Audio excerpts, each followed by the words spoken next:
What's up everyone? Welcome to the first ever video on this channel to help you ace your IB Mandarin SL test. So, and of course, in this video, I'll be mainly discussing some guides and tips and tricks on how you can ace your exams. So yeah, let's get into it. So in IB, there's the different papers and an oral exam for the language subjects. So of course, for Mandarin SL, it's also the same thing.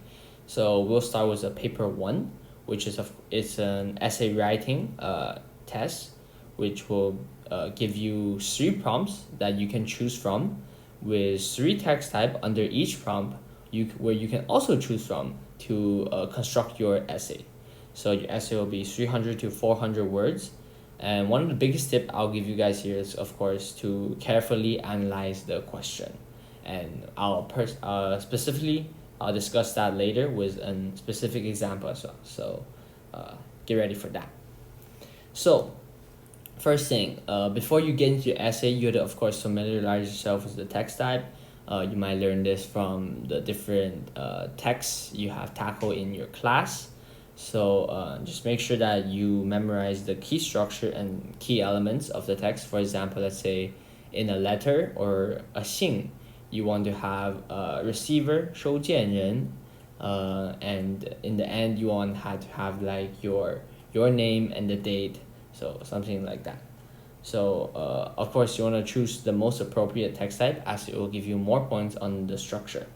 I'll be putting a link down in the description where it's like a bank of text types where you can see concrete examples with analysis on like the specific elements that examiners look for in each text type. So just have to memorize that, and you can also see an exemplar text in that site.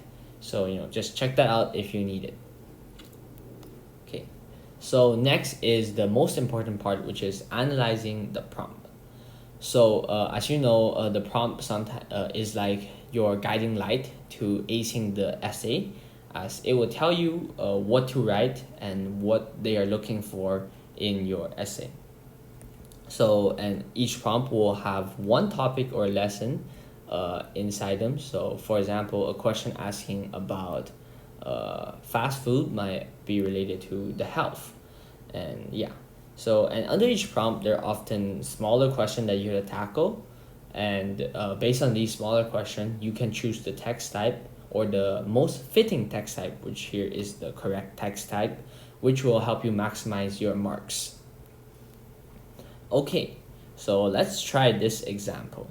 So if you would like to try analyzing the prompt yourself, so pause the video and check it and try it yourself.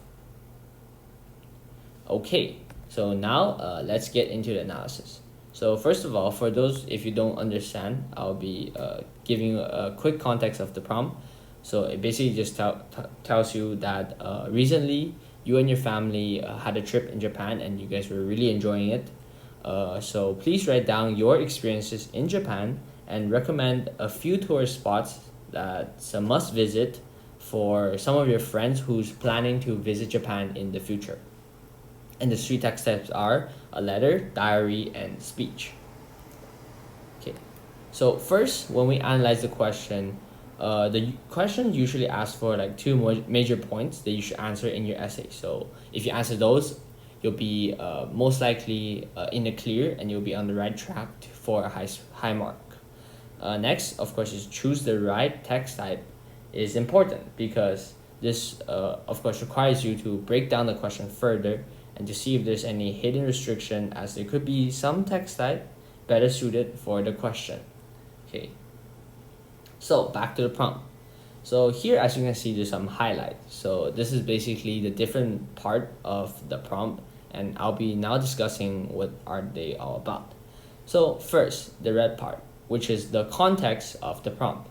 You'll see this in like all of the prompts that you encounter, and it will just basically briefly give you the context of your essay. Yeah, and it will also give you like the lesson. So for example, here you and your family had a very enjoyable trip in Japan, so that's the context. So with that, you can of course know, since you're visiting Japan, you can connect it to the lesson of 旅游 or traveling. Okay, so next we have the purple. So that's the first question. And basically it asks you to write down your experiences in Japan. So now you can say like, I went to here, I visited here, so something like that, and you're done for the first question. So next, the second question here is to 推荐, which is to recommend, and that is in the green part. So basically, you have to recommend a few must-visit tourist spots for your friends who want to visit in the future. So that will be your second part of the question. So now you have to recommend something to someone else. Okay, so now with that, you understand the question. So you want to answer two questions, which is to write down your experience and recommend it to your friends who's gonna visit in the future. Now with this in mind, now we can identify the best or like the most suitable text type for this prompt. So since we had our text type is a letter, diary, and speech, we can of course cross out diary already, because the second prompt directly asks you to recommend something, and the diary is just basically for your own personal viewing. So we can also of course cross that out first. And next is of course our 演讲稿 or the speech.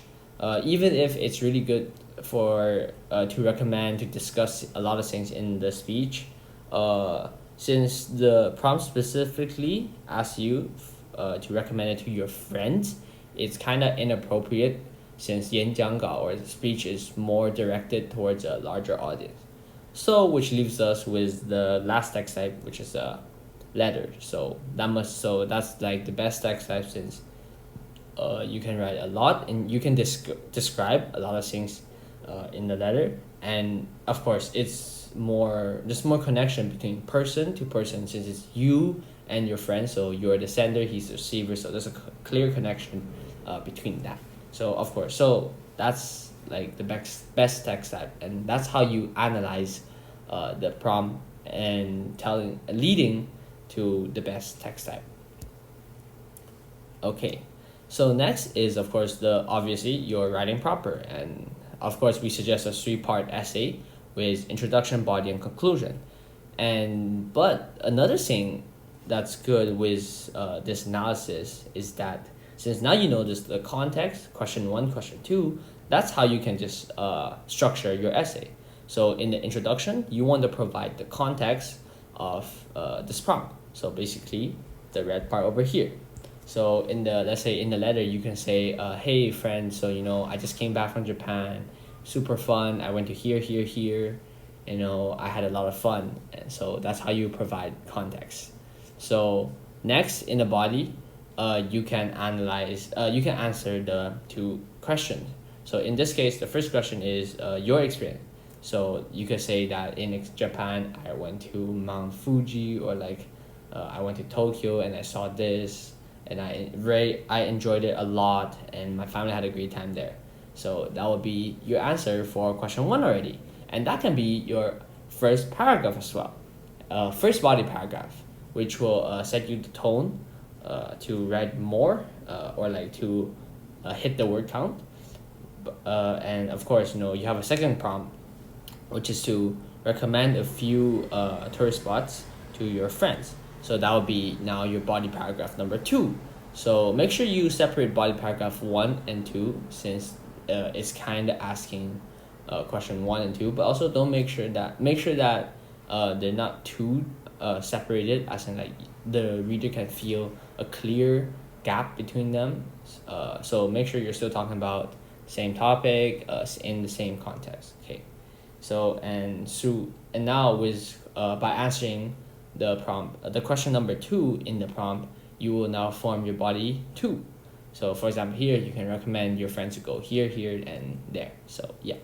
And next, to conclude, you want to conclude based on the context of your essay, of your prompt.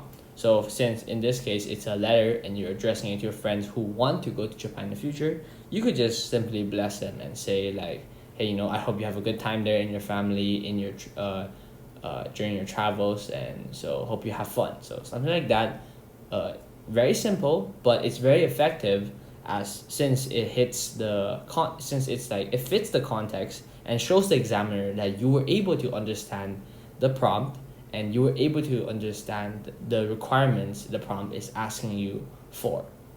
So yeah, that's pretty much how you can ace your essay.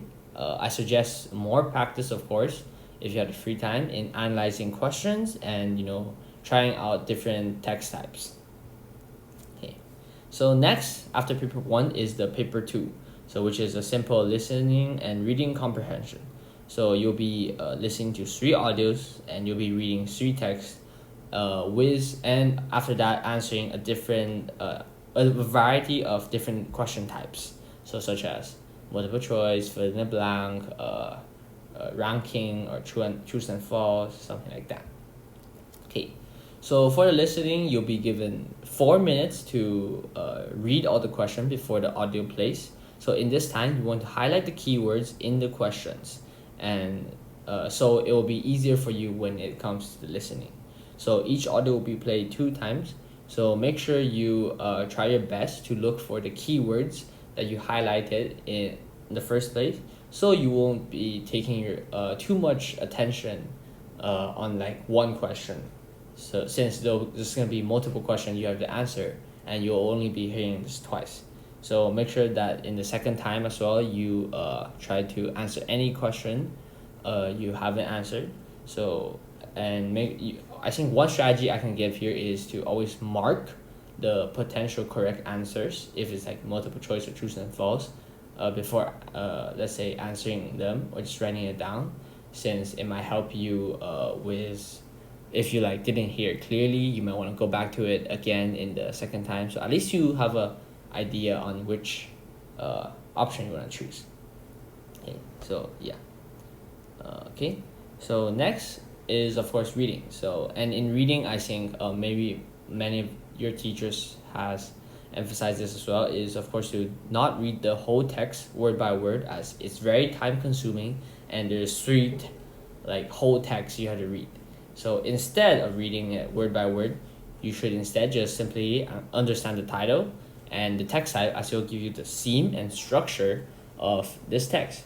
Of course, also recommend scanning generally through the different paragraphs. Like try your best. Let's say you can understand the topic sentence, and highlight some keywords there, so which can of course help you later when answering the question, because most question will ask for a keyword, and by looking for the keyword in that paragraph, you can generally get the gist of what the question is asking for. And you can just look for before and after the keyword in the text to look for your answers, or like the choices you want to select in the questions. Okay, so that's pretty much it for paper 2. Also suggest more practice, as I think what I said here of course might sounds easy, but when you're actually doing in the exam room, it might there's stress, there's some different factors affecting your performance. So best to perfect the technique instead of just listening to me talk and the strategies, but not actually practicing. Okay, so lastly of course is your individual oral. So of course it's the oral exam, and basically you'll be given 2 pictures that you have not seen before, and you'll be given 15 minutes to prepare, to write down some keywords, key phrases, key points of discussion that you want to talk about in your IO. So basically what you do, you describe the picture and formulate your points of discussion around that around the picture. So you have 3 to 4 minutes maximum, and after that you have a Q&A with your teacher. Okay, so how do you structure your IO? So in my school, we use this method called MICE. So basically M stands for the main point. So basically you want to describe the lesson the picture is from. So for example, I get a picture of 2 kids eating fast food. that would tell me that this picture is under the lesson of health or 健康. So after that, you want to answer the 5W and 1H to describe the picture. So after that, you want to use what you see to formulate your main point of discussion. So this is basically like your thesis statement in English. Okay, so next is I. So ideate your ideas. So in this stage, you want to support your main points by using the knowledge you learned from the lessons and by relating it to the elements in picture. So for example, going back to the picture of the two kids eating fast food. So I can say that in class, I learned that eating fast food is unhealthy because fast food has high fat, and it's unhealthy for the body, and it might bring diseases such as high blood pressure. So and I see this in the picture because the kids eating what the kids are eating, like fried chicken, fries, and it's very oily, and they're already a little bit fat. So if they keep eating it, they'll get fatter, and they might have 肥胖症, like and 高血压, or like high blood pressure, and their obesity. Okay, so next is C, which is compare and contrast the situation or in the picture in your country and in China. So this is one important aspect, as it'll give you extra marks, since you're doing a compare and this shows your knowledge about your country and about your knowledge in China, or like more importantly, it's like your application of what we're learning in class. Okay. And lastly, you want to conclude using your personal experience, as it can reinforce your main point and show that you have a good understanding of the lesson in real life. Okay, so let's try an example picture. So if you want to try using the MICE method, as I discussed a while ago, feel free to pause the video and try it out. Okay, so now I'll be discussing how I will be doing this using the MICE method. Okay, so first, the lesson we can of course relate to here is traveling or 旅游, since we see a Western family at Tiananmen Square in Beijing during like a golden week, since there's a lot of people behind them. So basically they're of course traveling, probably because they want to explore China. And how they can do this, probably by visiting different tourist spots such as Tiananmen Square. So my discussion point is that traveling is fun and insightful. Okay, so actually in a picture there might be a lot of different perspectives you can take and a lot of different discussion points. So just make sure that whatever you choose is something you're interested in, or like something that you have something to talk about. And just make sure that you stick with that point and until the end.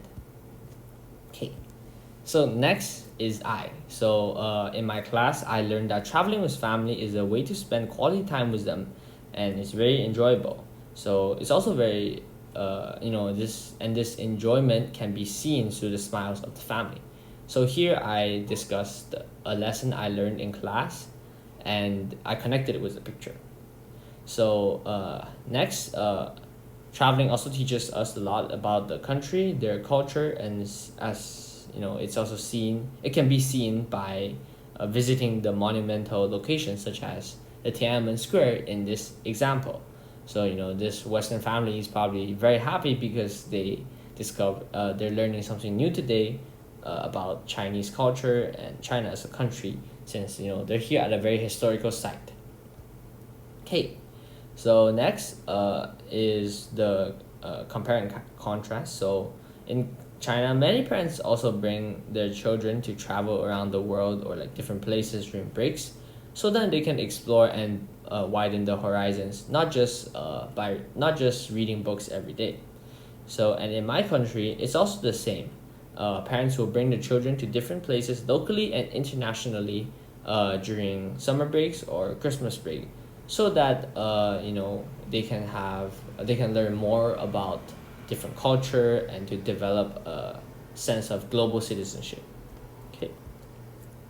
So lastly, to conclude, my family also travels a lot during breaks.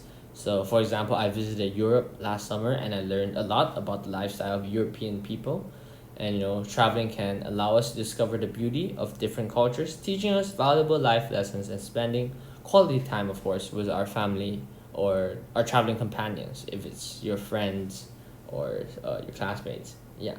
So yeah, that will be all for like the IO. So as you can see here, I concluded with my experience and kind of like a restatement of my the points of discussion, which is the traveling is fun and enjoyable. So it's very similar to like how you would do in English IO, or like in like English, so like where you have a thesis statement and restate it in the end, and you support it throughout the discussion. So something like that.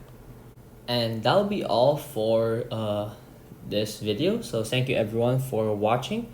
So if you want to see more videos in the future about your Chinese IB Mandarin SL, so feel free to subscribe and comment down like what you want to see in the future. We plan to post some lesson extracts and some lesson recaps, so that in the before like externals or anything, if you forgot something about the lesson, you can always go back to it and review about it. So yeah, so stay tuned and hope you guys the best in all your upcoming exams. Hope you get that 7 and using our guide, and hope that this video actually helped with your planning. So thank you guys. Bye.